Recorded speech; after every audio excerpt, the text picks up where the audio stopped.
Vérifions que UC est bien solution de cette équation différentielle. On a écrit également qu'à T égale 0, UC0 égale Q0 sur C égale 0 vol, puisque le condensateur est déchargé. Dans cette expression, il y a UC, puis il y a D de UC sur DT. Donc on va dériver UC par rapport au temps.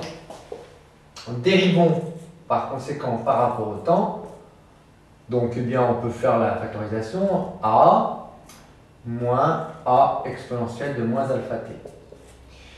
C'est égal à D de A sur dt plus la dérivée par rapport au temps de la seconde expression qui est moins A exponentielle de moins alpha t. Bien, alors, quand on dérive une constante par rapport au temps, d de A sur dt, pourquoi est-ce que c'est égal à 0 ce d de A sur dt? dA sur dt égale 0. Pourquoi? Parce que c'est A à l'instant 2 moins A à l'instant 1 sur T2 moins T1.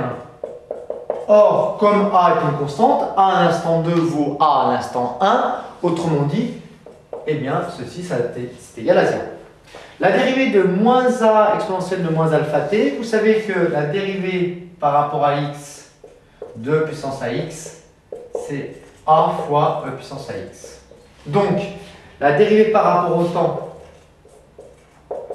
de moins A exponentielle de moins alpha t, on peut sortir le moins A, donc moins A, puisque c'est une constante, fois la dérivée par rapport au temps de e puissance moins alpha t. Le moins alpha, c'est le A ici, hein, donc ça fait fois moins alpha, e puissance moins alpha t.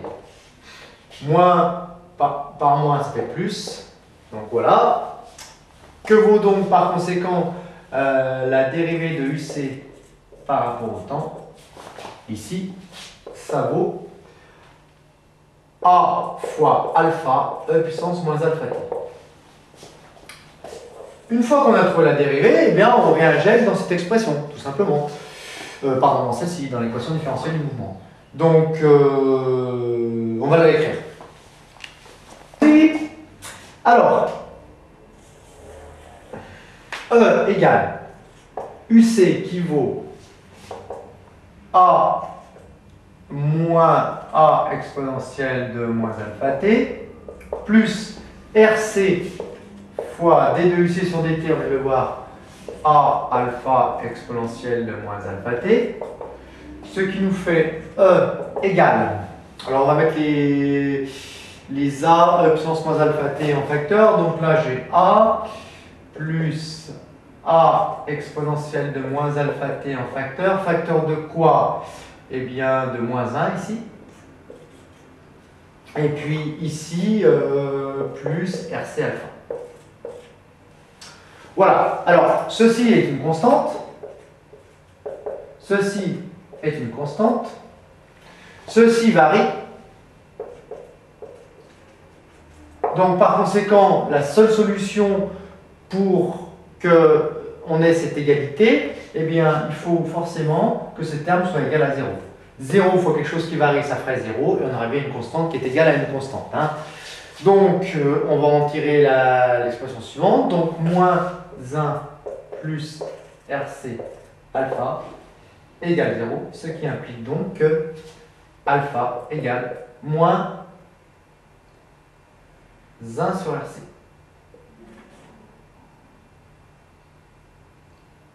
Non, pardon, moins 1, donc alpha égale 1 sur RC, pardon. Voilà pour la première chose. Alors on injecte dans l'expression UC égale A facteur de 1 moins E puissance moins alpha t, donc E puissance moins t sur RC. Hein. Je remplace alpha par 1 sur RC. À t infini, on sait que UC égale E.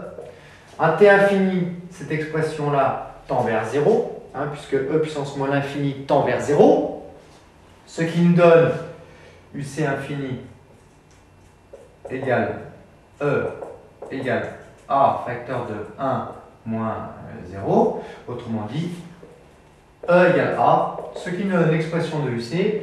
UC est égal à grand E facteur de 1 moins E puissance moins t sur RC. Voilà l'expression mathématique de la tension borne du condensateur au cours du temps.